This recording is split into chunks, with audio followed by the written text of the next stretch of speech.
Hello बच्चों, how are you all? I hope each one of you is absolutely good. I am your biology educator Dr. Diksha. Welcome you all in today's class, जिसमें हम पढ़ने वाले हैं class 11th biology का 14 chapter breathing and exchange of gases. इसमें भी हम पहले पढ़ने वाले हैं पार्ट 1, जिसमें हम रेस्पिरेटरी ऑर्गन्स के बारे में पढ़ेंगे। इस चैप्टर की बात करें बच्चों, तो इस चैप्टर में मेजर 7 टॉपिक्स हैं। पहला क्या है? रेस्पिरेटरी ऑर्गन, जिसके बारे में आज हम पढ़ने वाले हैं। Then human respiratory system, then mechanism of respiration, then exchange of gases, then transport of gases, then regulation of respiration, end में आपका आ जाता है रेस्पिरेटरी डिसऑर्डर्स। ठीक है बच्चों, तो पहले हम क्या देखने वाले हैं? रेस्पिरेटरी ऑर्गन्स के बारे में। बच्चों, रेस्पिरेटरी ऑर्गन पढ़ाने से पहले अगर मैं आपसे एक क्वेश्चन पूछूं कि क्या रेस्पिरेशन और ब्रीथिंग सेम है, तो बहुत सारे बच्चे यहाँ पे ये बोलेंगे कि हाँ मैम, ब्रीथिंग और रेस्पिरेशन सेम है। पर नहीं बच्चों, ब्रीथिंग आपका फिजिकल प्रोसेस है, वो फर्स्ट स्टेप ऑफ रेस्पिरेशन हम बोल सकते हैं। पर रेस्पिरेशन आपकी केमिकल रिएक्शन है, केमिकल प्रोसेस है, जिसमें बहुत सारी स्टेप्स होती हैं। पहला स्टेप क्या है? ब्रीथिंग है। ठीक है, तो हम रेस्पिरेशन को क्या बोल सकते हैं? रेस्पिरेशन में क्या होता है? ऑक्सीजन यूटिलाइज होती है और जो हमने फूड डाइजेस्ट किया है उसका ब्रेकडाउन होता है, जिससे large amount of energy release होती है। यही एनर्जी हमारी बॉडी में यूज होती है डिफरेंट मेटाबॉलिक एक्टिविटीज में। क्लियर? तो रेस्पिरेशन को हम क्या बोल सकते हैं? Indirect use of oxygen in the oxidation या ब्रेकडाउन ऑफ न्यूट्रिएंट्स। न्यूट्रिएंट्स क्या हो गए? ग्लूकोज हो गए। ग्लूकोज को क्या बोला जाता है? सेलुलर फ्यूल बोला जाता है। यही तो इंडिविजुअल सेल के पास जाता है और ऑक्सीजन की प्रेजेंस में इसका ब्रेकडाउन हो जाता है, जिससे large amount of energy release होती है और क्या बनेगा? कार्बन डाइऑक्साइड बनता है। कार्बन डाइऑक्साइड कैसा होता है? टॉक्सिक होता है, इसे जल्दी से रिमूव भी करना पड़ता है। तो exchange of oxygen and carbon dioxide को हम क्या बोलेंगे? ब्रीथिंग बोलेंगे, जो कि फर्स्ट स्टेप ऑफ रेस्पिरेशन है। ठीक है, कंटिन्यूअसली सेल को क्या मिलना चाहिए? ऑक्सीजन मिलना चाहिए, ताकि मेटाबॉलिक एक्टिविटीज हो सके और कार्बन डाइऑक्साइड का रिमूवल होना चाहिए। ठीक है, इसी को ही हम ब्रीथिंग बोलते हैं। Exchange of oxygen and carbon dioxide is called as breathing. Commonly बच्चों ब्रीथिंग को रेस्पिरेशन बोलते हैं, पर दोनों प्रोसेस अलग है। ब्रीथिंग आपका फिजिकल प्रोसेस है, जिसमें oxygen and carbon dioxide exchange होती है। रेस्पिरेशन आपका केमिकल प्रोसेस है, जिसमें केमिकल रिएक्शंस होती हैं और large amount of energy release होती है। क्लियर हो गया भाई? अब तो आपका डाउट क्लियर हो गया होगा ना। अब तो कोई नहीं बोलेगा ब्रीथिंग और रेस्पिरेशन सेम है। ब्रीथिंग आपका फिजिकल प्रोसेस है, जिसमें oxygen and carbon dioxide exchange होती है। क्लियर? रेस्पिरेशन आपका केमिकल प्रोसेस है, जिसमें large amount of energy release होती है। ग्लूकोज का कंप्लीट ब्रेकडाउन हो जाता है, जिससे large amount of energy release होती है और यही एनर्जी हमारी बॉडी में यूज होती है। बोलो क्लियर? Clear clear. अब हम क्या देखते हैं? रेस्पिरेटरी ऑर्गन के बारे में देखते हैं। ये ऑर्गन क्या होते हैं बच्चों? यहीं पे गैसियस एक्सचेंज होता है। भाई, हमारे इस अर्थ पे बहुत सारे एनिमल्स रह रहे हैं। काइंड ऑफ एनिमल्स है ना, कोई पानी में रह रहा है, कोई जमीन पे रह रहा है, कोई आसमान में उड़ रहा है। सबके पास स्पेसिफिक रेस्पिरेटरी ऑर्गन मिलता है। ये डिपेंड करता है वो किस हैबिटेट में रह रहे हैं और उसका लेवल ऑफ ऑर्गेनाइजेशन क्या है। हैबिटेट मतलब उनकी सराउंडिंग क्या है, और लेवल ऑफ ऑर्गेनाइजेशन का मतलब कि उनका बॉडी किनसे मिलकर बना हुआ है। क्या सिर्फ सेल है, क्या टिश्यू है, या ऑर्गन है, या ऑर्गन सिस्टम है। इस बेसिस पे क्या मिलेंगे? ऑर्गन्स मिलते हैं, रेस्पिरेटरी ऑर्गन्स मिलते हैं। ठीक है, यही क्या करते हैं? गैसियस एक्सचेंज करते हैं। ठीक है, जो हायर एनिमल्स होंगे उनमें डिफरेंट रेस्पिरेटरी ऑर्गन मिलकर क्या बना देते हैं? रेस्पिरेटरी सिस्टम बना देते हैं। हमारे अंदर क्या होता है? रेस्पिरेटरी सिस्टम देखने को मिलता है। क्लियर? क्लियर भाई, किस पे डिपेंड करेगा रेस्पिरेटरी ऑर्गन कैसे मिल रहे हैं? किस हैबिटेट में रह रहे हैं और उनका लेवल ऑफ ऑर्गेनाइजेशन क्या है। लेवल ऑफ ऑर्गेनाइजेशन आप अच्छे से पढ़ चुके हैं। क्लियर? किनकी बॉडी सेल से मिलकर बनी हुई होती है? Phylum Porifera. टिश्यू कहाँ देखने को मिलता है? स्लिंटेटा एंड टिनोफोरा में। फर्दर फिर आगे ऑर्गन कहाँ देखने को मिलता है? प्लेटीहेल्मिन्थीज में। एस्के हेल्मिन्थीज से ऑर्गन सिस्टम आ जाता है। बोलो क्लियर भाई? Clear clear clear clear. तो कितने टाइप के ऑर्गन देखने को मिलेंगे? 4 टाइप के। ऐसे एनिमल जो नॉर्मल बॉडी सरफेस से कर रहे हैं, क्यूटेनियस रेस्पिरेशन बोला जाता है। ऐसे एनिमल जो गिल से कर रहे हैं, ऐसे एनिमल जिनके पास ट्रेकिया मिल रहा है, और ऐसे एनिमल जिनके पास लंग्स मिलेंगे। तो 4 टाइप के आपके रेस्पिरेटरी ऑर्गन है: normal body surface, Gill, trachea and lungs.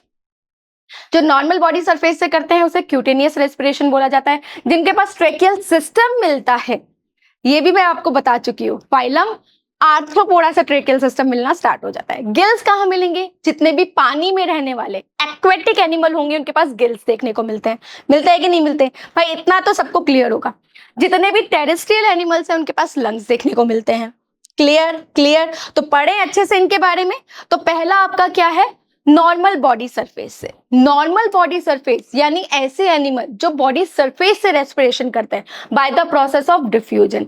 ऐसे एनिमल कैसे होंगे? बहुत ही सिंपल होंगे। हमने जब एनिमल किंगडम पढ़ा था तो वहां पढ़ा था phylum Porifera, Coelenterata, Ctenophora, Platyhelminthes, Aschelminthes. यहाँ पे नॉर्मल बॉडी सरफेस से ही करते हैं ये, है ना भाई, नॉर्मल बॉडी सरफेस से ही करते हैं। एक्सचेंज ऑफ गैसेस यहीं से ही होता है, ठीक है। तो ये कैसे होंगे? मॉइस्ट एनवायरनमेंट में रहने वाले होते हैं। भाई एक्वेटिक एनिमल्स होते हैं ना, है ना। सेमी एक्वेटिक की बात करें तो जैसे आपका फ्रॉग सेमी एक्वेटिक है ना, वो लैंड पे भी रहता है और पानी में भी रहता है ना, है ना। वर्टिब्रेटा के अंदर आ रहा है पर सेमी एक्वेटिक लाइफ जीता है, वो पानी में भी रहता है। तो वहां पे भी आपको स्किन के थ्रू रेस्पिरेशन देखने को मिलता है, ठीक है। कहाँ कहाँ देखने को मिलेगा? फाइलम पोरिफेरा से लेकर स्पॉन्जेस से लेकर आपको एनेलिडा तक देखने को मिलेगा। कैसा टाइप का respiration? Cutaneous normal body surface से, ठीक है। ये क्या है? प्लेनेरिया है जिसमें हाई रीजनरेशन पावर देखने को मिलती है ना। स्पॉन्जेस में भी कैसा मिलेगा? नॉर्मल बॉडी सरफेस से। भाई स्पॉन्जेस किससे मिलकर बने हैं? सिर्फ सेल से मिलकर बने हुए हैं। तो नॉर्मल बॉडी सरफेस से ही डिफ्यूजन प्रोसेस से क्या कर देंगे? रेस्पिरेशन कर देंगे, ठीक है, ठीक है। बात करें एनेलिडन की, है ना। किसकी बात कर रहे हैं? एनेलिडन की। एनेलिडन में भी कौन? आपका अर्थवर्म। अर्थवर्म में क्या होता है? मॉइस्ट स्किन मिलती है ना, इसे मॉइस्ट स्किन को क्या बोला जाता है? मॉइस्ट क्यूटिकल बोला जाता है। इसके थ्रू रेस्पिरेशन करते हैं, ये हमने पढ़ा है। बात करें एम्फीबियन की, एम्फीबियन में भी कौन? फ्रॉग की बात करें। फ्रॉग क्या करता है? जब पानी में रहता है, हाइबरनेशन एस्टिवेशन दिखाता है, तो वो क्यूटेनियस रेस्पिरेशन करता है, यानी स्किन के थ्रू करता है। करता है ना, करता है ना, क्यूटेनियस रेस्पिरेशन करता है, ये हम पढ़ चुके हैं। बोलो क्लियर? क्लियर है आपका? जितने भी सिंपल एनिमल्स हैं फाइलम पोरिफेरा से एनेलिडा तक कैसे करेंगे? नॉर्मल बॉडी सरफेस से करते हैं। क्या होता है? इनकी बॉडी सरफेस के जस्ट नीचे ब्लड वेसल्स की सप्लाई अच्छी होती है, तो डिफ्यूजन का प्रोसेस हो जाता है। आसपास जो भी ऑक्सीजन होगी वो डिफ्यूजन प्रोसेस से अंदर चली जाती है।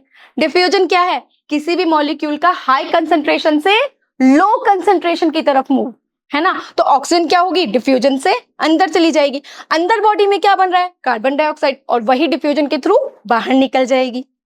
क्लियर? क्लियर। पढ़ते हैं नेक्स्ट टाइप का respiratory organ, that is trachea. Trachea बच्चों कहां पे आ जाते हैं? फाइलम आर्थ्रोपोडा में। और आर्थ्रोपोडा के मेंबर कौन है? इंसेक्ट हो गए, स्पाइडर हो गए, सेंटिपीड्स हो गए, मिलीपीड्स हो गए, ये आर्थ्रोपोडा के अंदर ही तो आते हैं। इनके पास क्या मिलेगा? ट्यूब्यूल का नेटवर्क मिलता है, और यही ट्यूब्यूल का नेटवर्क क्या कहलाता है? ट्रेकियल सिस्टम कहलाता है, जिसके थ्रू क्या करते हैं? ये गैसेस का एक्सचेंज करते हैं। क्लियर? क्लियर। भाई ट्यूब को क्या बोलेंगे? ट्रैकिया बोलते हैं। जो सिस्टम डेवलप हो जाएगा उसे ट्रेकियल सिस्टम बोलेंगे, ठीक है। ये ट्यूब्स कैसी होती हैं? ब्रांच होती है। कहां से कहां तक जाती है? नॉर्मल बॉडी सरफेस से इंडिविजुअल टिश्यू तक जाएगी या सेल तक जाएगी। क्लियर? क्लियर? क्लियर। भाई कहां से होता है? ट्रेकियल सिस्टम कहां से आ जाता है? आर्थ्रोपोडा में। आर्थ्रोपोडा में कौन कौन आते हैं? स्पाइडर आ जाएंगे, इंसेक्ट आ जाएंगे, है ना, सेंटिपीड्स आ जाएंगे। ये सारे जितने भी आपके आर्थ्रोपोडा, इनके पास क्या मिलता है? ट्रेकिया मिलता है, और ये सिस्टम क्या कहलाएगा? ट्रेकियल सिस्टम कहलाएगा। क्लियर? क्लियर। चलो बढ़ते हैं नेक्स्ट रेस्पिरेटरी ऑर्गन, गिल की तरफ। गिल बच्चों कहाँ मिलते हैं? जितने भी आपके एक्वेटिक एनिमल होंगे, एक्वेटिक आर्थ्रोपोड्स होंगे, मोलस्क होंगे, फिशेस होंगी, पानी में रहती है ना, तो वहां पे क्या मिलेंगे? गिल्स मिलते हैं। गिल्स क्या होते हैं? पोर होते हैं, है ना। और इन्हीं पोर के थ्रू डिफ्यूजन प्रोसेस से ऑक्सीजन अंदर आएगी, कार्बन डाइऑक्साइड बाहर चली जाएगी। ऐसे रेस्पिरेशन जिसमें गिल यूज होते हैं उसे बोला जाता है ब्रेकियल रेस्पिरेशन। क्या बोला जाता है? Brachial respiration. कहां देखने को मिलेगा? एक्वेटिक एनिमल में। एक्वेटिक भी कौन से? आर्थ्रोपोड, मोलस्क और फिशेज में, ठीक है। ये गिल्स कैसे होते हैं? वेस्कुलराइज स्ट्रक्चर होते हैं, ठीक है। क्लियर? क्लियर। भाई पढ़ चुके हैं ये सब कुछ, हमें बहुत अच्छे से पता है फिशेज में क्या मिलते हैं? गिल्स मिलते हैं, ठीक है। बड़े नेक्स्ट आपके रेस्पिरेटरी ऑर्गन लंग्स की तरफ। लंग्स कहाँ मिलते हैं? जितने भी टेरेस्ट्रियल एनिमल्स होते हैं लैंड पे रहने वाले एनिमल्स होते हैं। लंग्स के थ्रू जो रेस्पिरेशन होता है उसे पल्मोनरी रेस्पिरेशन बोलते हैं। ठीक है, ये लंग्स मिलते कहाँ पे हैं? अपर बॉडी कैविटी, जिसे थोरैकिक कैविटी भी बोला जाता है, यही होते हैं ना, अपने अपर बॉडी कैविटी में ही होते हैं। किससे कवर रहते हैं? मॉइस्ट एपिथेलियम से कवर रहते हैं। भाई गैसियस एक्सचेंज के लिए सरफेस कैसी होनी चाहिए? मॉइस्ट होनी चाहिए। तो लंग्स के आसपास भी जो सरफेस होती है उसकी जो एपिथेलियम होती है वो मॉइस्ट होती है। साथ ही साथ इनके पास नेटवर्क अच्छा होना चाहिए ब्लड सेल्स का। भाई नेटवर्क अच्छा होगा तभी तो गैसेस एक्सचेंज होंगी ना। सही बात है ना, सही बात है ना। तो लंग्स के थ्रू किसके पास होता है? जितने भी टेरेस्ट्रियल एनिमल्स हैं वहां होगा। कैसा रेस्पिरेशन कहलाता है? पल्मोनरी रेस्पिरेशन कहलाता है। ठीक है, पल्मोनरी रेस्पिरेशन में लंग्स कहाँ मिलेंगे आपको? थोरैकिक कैविटी में मिलेंगे। मॉइस्ट एपिथेलियम से कवर रहते हैं। ब्लड सेल्स की इनके पास नेटवर्क अच्छा मिलता है। अच्छा, लंग्स में भी स्ट्रक्चर होती है जिसे एल्वियोलाई बोला जाता है। क्या बोला जाता है? एल्वियोलाई। और यही एल्वियोलाई पे क्या होता है? मेन गैसियस एक्सचेंज होता है। लंग तो क्या है? चैम्बर है। चैम्बर में भी एक सैक, बहुत सारे बिलियन नंबर में क्या मिलेंगे? सैक लाइक स्ट्रक्चर्स मिलती हैं जिन्हें एल्वियोलाई बोला जाता है।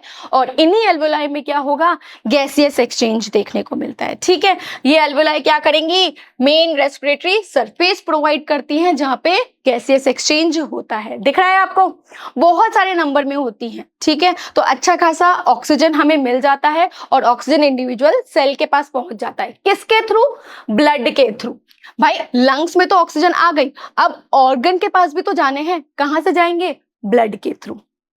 कौन हेल्प करता है? हीमोग्लोबिन। हीमोग्लोबिन क्या है? पिगमेंट है। कहाँ होता है? आरबीसी के अंदर। यही क्या करता है? गैसियस एक्सचेंज या ट्रांसपोर्ट में हेल्प करता है। ये बात हमें अच्छे से पता है। आरबीसी के पास हीमोग्लोबिन पिगमेंट होता है जिसकी वजह से ब्लड का कलर रेड होता है। साथ ही साथ ये गैसियस ट्रांसपोर्ट में भी बहुत हेल्प करता है। क्लियर हो गई? क्लियर हो गई। अच्छा, ये लंग्स कहाँ मिलेंगे? मैंने आपको बताया जितने भी टेरेस्ट्रियल एनिमल है, लैंड पे रहने वाले हैं, तो कौन कौन सी क्लासेस आ जाएंगी? एम्फीबियन, रेप्टाइल्स, एव्स और मैमल्स। इन्हीं के पास तो होगा। भाई इन्हीं के पास तो लंग्स मिलते हैं क्योंकि ये लैंड पे मिलते हैं। ठीक है, बात करें फ्रॉग की बच्चों, फ्रॉग में 3 टाइप का रेस्पिरेशन होगा। कौन कौन सा? वो क्यूटेनियस रेस्पिरेशन भी करेंगे स्किन के थ्रू अगर वो पानी में है। जब वो हाइबरनेशन एस्टिवेशन शो करेंगे तब भी स्किन के थ्रू करेंगे। बक्को फेरेंजियल रेस्पिरेशन भी करते हैं पर बहुत कम करते हैं। जब वो लैंड पे होंगे तो पल्मोनरी रेस्पिरेशन करते हैं। ये बात हमें बहुत अच्छे से पता है जब हमने फ्रॉग पढ़ा था कि फ्रॉग में 3 टाइप का रेस्पिरेशन देखने को मिलता है। जब वो पानी में होंगे तो कैसा करेंगे? क्यूटेनियस। जब वो लैंड पे होते हैं पर बहुत कम, कभी कभी किसी कंडीशन में बक्कोफेरेंजियल रेस्पिरेशन भी करते हैं, और अगर लैंड पे हैं तो पल्मोनरी रेस्पिरेशन करते हैं। ठीक है, ठीक है। चलो, तो आज के इस लेक्चर में बच्चों हमने क्या देखा? हमने जनरल इंट्रोडक्शन ऑफ रेस्पिरेशन देखा कि ब्रीथिंग क्या है, रेस्पिरेशन क्या है। दोनों में डिफरेंस है। ब्रीथिंग आपका फिजिकल प्रोसेस है, रेस्पिरेशन आपका केमिकल प्रोसेस है। फिर हमने रेस्पिरेटरी ऑर्गन के बारे में पढ़ा। कितने टाइप के ऑर्गन मिलेंगे? 4 टाइप के। Normal body surface, Gill, trachea और लंग्स। समझ में आ गया? गिल्स कहाँ मिलेंगे? जितने भी एक्वेटिक एनिमल्स होंगे। ट्रेकिया कहाँ देखने को मिलता है? फाइलम आर्थ्रोपोडा में देखने को मिलता है। नॉर्मल बॉडी सरफेस से कौन से एनिमल करते हैं? जितने भी सिंपल एनिमल्स होते हैं, जैसे phylum Porifera, Coelenterata, Ctenophora, Platyhelminthes, Aschelminthes और आपके एनेलिडेंस। ठीक है, लंग्स कहाँ मिलेंगे? जितने भी टेरेस्ट्रियल एनिमल्स हैं। क्लियर हो गया? लंग्स कहाँ मिलते हैं? थोरैकिक कैविटी में मिलते हैं। मॉइस्ट एपिथेलियम से कवर रहते हैं। लंग्स के अंदर भी सैक लाइक स्ट्रक्चर होती है जिसे एल्वियोलाई बोला जाता है, जहां पे गैसेस एक्सचेंज होता है। क्लियर हो गया? क्लियर हो गया? सिंपल था ना आज का लेक्चर? तो चलो कुछ क्वेश्चंस कर लेते हैं बच्चों। पहला क्वेश्चन क्या है? Respiratory organ in insect are. Insect किसके अंदर आते हैं? फाइलम आर्थ्रोपोडा में। तो कौन से रेस्पिरेटरी ऑर्गन मिलेंगे? Trachea. Answer is C. Next question, in which of the following animals respiration through lung is absent. Lungs कहाँ देखने को मिलते हैं? जितने भी लैंड पे रहने वाले एनिमल्स हैं। तो पानी में रहने वाले एनिमल्स के पास क्या मिलेगा? फिशेस, है ना। पानी में रहने वाले एनिमल्स के पास क्या मिलेंगे? गिल्स मिलेंगे। तो यहाँ पे आंसर हो जाएगा फिशेस, जहां पे क्या देखने को मिलते हैं? गिल्स देखने को मिलते हैं। Next question, respiratory pigment space help in gaseous exchange. Pigment कौन सा होता है? हीमोग्लोबिन। हीमोग्लोबिन क्या करता है? गैसियस एक्सचेंज में हेल्प करता है। Clear? Clear? Clear clear. Next question, respiration is also possible through moist skin in frog. बिल्कुल सही बात है, फ्रॉग में 3 टाइप का रेस्पिरेशन होता है, क्यूटेनियस, बक्कोफेरेंजियल और पल्मोनरी। तो स्किन के तो लंग्स के थ्रू कब करते हैं, जब ये लैंड पे होते हैं, और क्यूटेनियस स्किन किस कब करते हैं, जब ये पानी में होते हैं। तो स्टेटमेंट इज ट्रू। ये है आज का लेक्चर जिसमें हमने जनरल इंट्रोडक्शन ऑफ रेस्पिरेशन देखा, साथ ही साथ हमने रेस्पिरेटरी ऑर्गन के बारे में पढ़ा। Thank you so much for watching.